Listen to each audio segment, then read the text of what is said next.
award is to honor Catherine and Anne-Louise. You'll know them very well.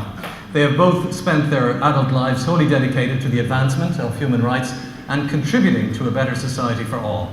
A loving and committed couple for 28 years, they co-founded the Shanty on Cosson in Tala in 1986. It's a community education organisation dedicated to eradicating poverty through empowering education, and it has changed the lives of hundreds of women and their families over the past 23 years. More recently, they have co-founded the Centre for Progressive Change Limited, established to develop resources for community and social change. Having been married under Canadian law, the Irish government refused to recognise their marriage. So despite the intrusion into their personal lives, they took their case to the High Court, bringing the issue of equality for gay couples to the fore in our society. They lost their case in 2006 and are currently waiting for an appeal to be heard by the Irish Supreme Court. But don't let us tell you all about Catherine and Anne-Louise. Let's hear from the people who know and who work with them. I met Catherine and Anne-Louise about 25 years ago when they came back to Ireland and were involved at that stage in feminist theological discussions and debates. So they're women of many expertises and many intellectual pursuits, and that was what they were doing at the time. It was just before they decided to found the Shanty. We met with a group of women, about 14 women, looking at a vision for West Tala at that time, where there was absolutely nothing at all. You know, when I look back on that, I think about the commitment of Anne-Louise and Catherine at that time, and that's 25 years ago. People ask me now, oh, you know, on Cosson, they see it and they think it's just manifested itself overnight.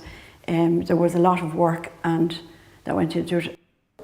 Well, I know both Catherine and Anne-Louise for quite some time. Catherine in particular, I would have worked a lot with Catherine when she was in the National Women's Council, and we worked together on social partnership issues and a whole range of social partnership committees. Anne-Louise I would have got to know later through Catherine, but also then I would have worked with both of them in the Equality Authority. And I've known Catherine for years through her work in the feminist movement, and I knew of her before I ever met her because her reputation preceded her as a feminist activist and as somebody who I hugely admired for her academic work and her activist work on women's rights.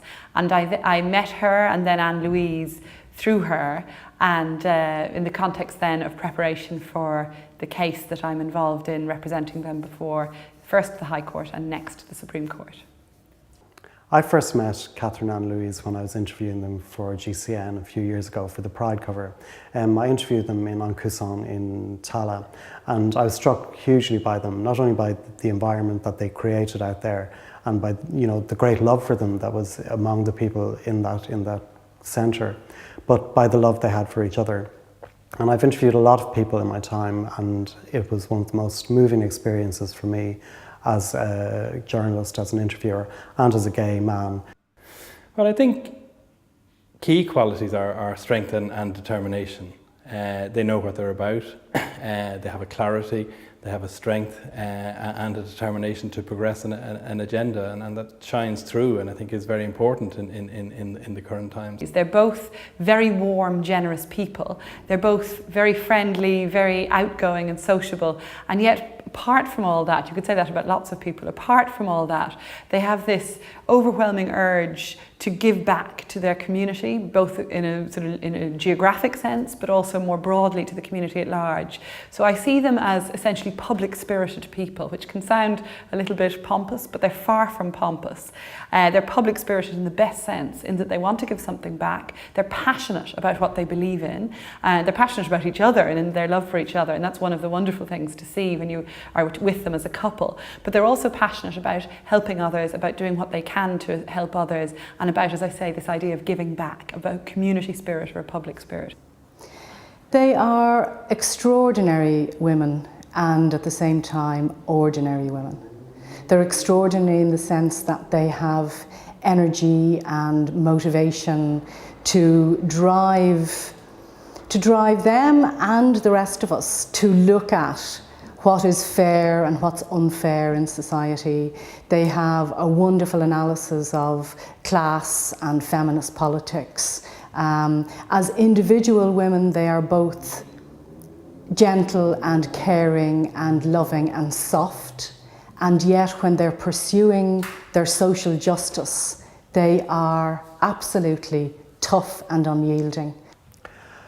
I think they have a lot of varying qualities. I think they're both very good speakers and very inspirational speakers. It's a pleasure to watch them speak, and it is an empowering thing to watch them speak or hear them speak.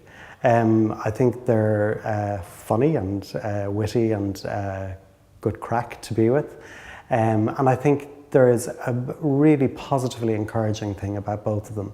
They tend to hook on to the positive aspects of an individual, not only like the gay community, but individuals.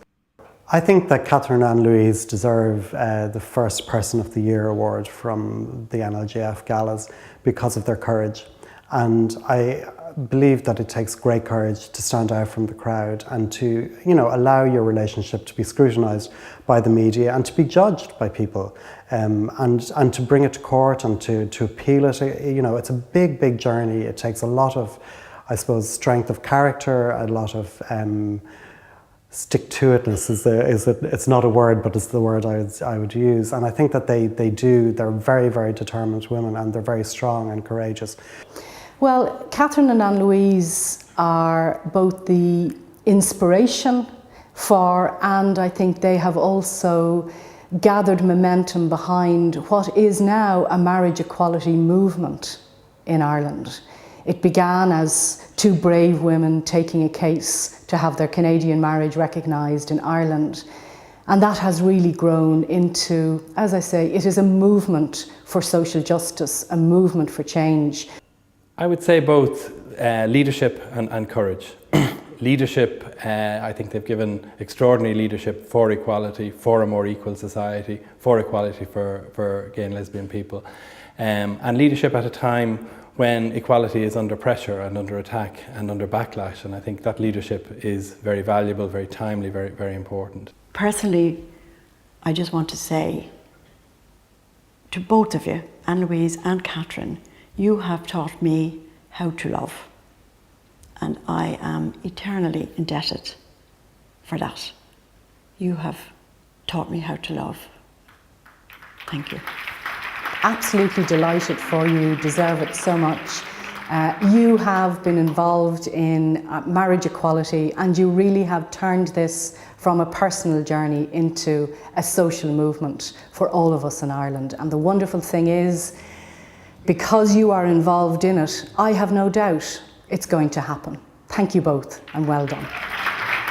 I think it's to congratulate Catherine and Anne-Louise, to acknowledge their extraordinary strength, their extraordinary courage, and their valuable leadership. And I suppose on a personal basis, to acknowledge the very warm solidarity that I have experienced from Catherine and Anne-Louise, that has been of huge benefit and gain for me personally. Personally, I'd just like to say both to Catherine and to Anne-Louise how much I love you both, how grateful I am to you for all the wonderful times we've had together, for the lovely presents you've given me when my children were born, and just for the warmth of your spirit and the generosity of your hearts. I think you're both the most wonderful people, and I'm really delighted that you're getting this award tonight. Congratulations, Catherine and Louise. You're wonderful, strong, sexy, courageous women, and I think you deserve this award 100%. In fact, you're so fabulous, I think there should be a musical written about you. With the recession and everything, I hear Liza and Barbara are looking for a bit of work.